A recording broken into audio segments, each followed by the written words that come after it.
উড়োজাহাজ টিকিটের অস্বাভাবিক দাম বৃদ্ধি ঠেকাতে নতুন নির্দেশনা জারি করেছে অন্তর্বর্তী সরকার।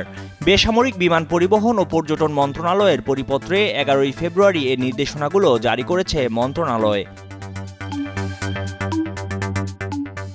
পরিপত্রে বলা হয়েছে, অনতিবিলম্বে গ্রুপ টিকিট বুকিং সহ যে কোনো প্রকার টিকিট বুকিংকালে ভ্রমণেচ্ছু যাত্রীর নাম, পাসপোর্ট নম্বর ও পাসপোর্টের ফটোকপি সহ বুকিং সম্পন্ন করতে হবে।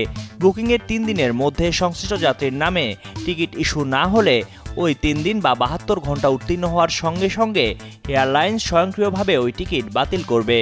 এই পরিপত্র জারির তারিখ পর্যন্ত এয়ারলাইন্স বা ট্রাভেল এজেন্সিকে গ্রুপ বুকিংয়ের মাধ্যমে ইতোমধ্যে ব্লক করা টিকিট আগামী 7 দিনের মধ্যে ভ্রমণেচ্ছু যাত্রীর নাম, পাসপোর্ট নম্বর এবং পাসপোর্টের কপি সহ বিক্রি নিশ্চিত করতে হবে।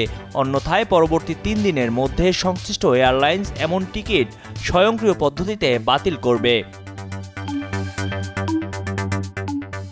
গ্রুপ বুকিংয়ের ক্ষেত্রে বিক্রির সঙ্গে সঙ্গে টিকিটের প্রকৃত বিক্রয় মূল্য বেসামরিক বিমান পরিবহন ও পর্যটন মন্ত্রণালয়কে জানাতে হবে এবং মন্ত্রণালয় তা জনগণের অবগতির জন্য নিজস্ব ওয়েবসাইটে প্রকাশ করবে। সব ধরনের এয়ার টিকিট অনলাইনে বিক্রির ব্যবস্থা করতে হবে এবং বিক্রি করা টিকিটের দাম অনলাইনে এবং টিকিটের গায়ে প্রদর্শিত থাকতে হবে।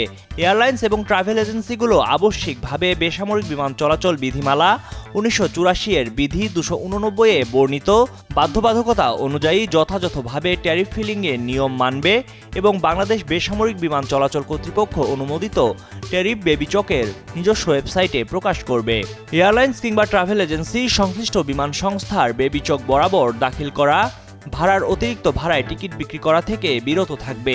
একই সঙ্গে ট্রাভেল এজেন্সি বাধ্যতামূলকভাবে যাত্রীকে এয়ারলাইন্স থেকে প্রাপ্ত মূল্য সংবলিত টিকিট প্রদান এবং ওই টিকিট বিক্রির রসিদ দেবে। চাহিদা না থাকা সত্ত্বেও কিংবা চাহিদার অতিরিক্ত টিকিট মজুত করে অন্য এজেন্টের মাধ্যমে এয়ার টিকিট বিক্রির কারণে টিকিটের দাম বাড়লে বাংলাদেশ ট্রাভেল এজেন্সির নিবন্ধন ও নিয়ন্ত্রণ বিধিমালা 2022 এর বিধি 19 অনুযায়ী মূল ট্রাভেল এজেন্সির নিবন্ধন সনদ স্থগিত বা বাতিল করা হবে। বাংলাদেশে ফ্লাইট পরিচালনাকারী এয়ারলাইন্স এবং ট্রাভেল এজেন্সির ওয়ার্ক ভিসা নিয়ে বিদেশগামী শ্রমিক বা কর্মীদের জন্য বিশেষ বিমান ভাড়ার ব্যবস্থা করবে।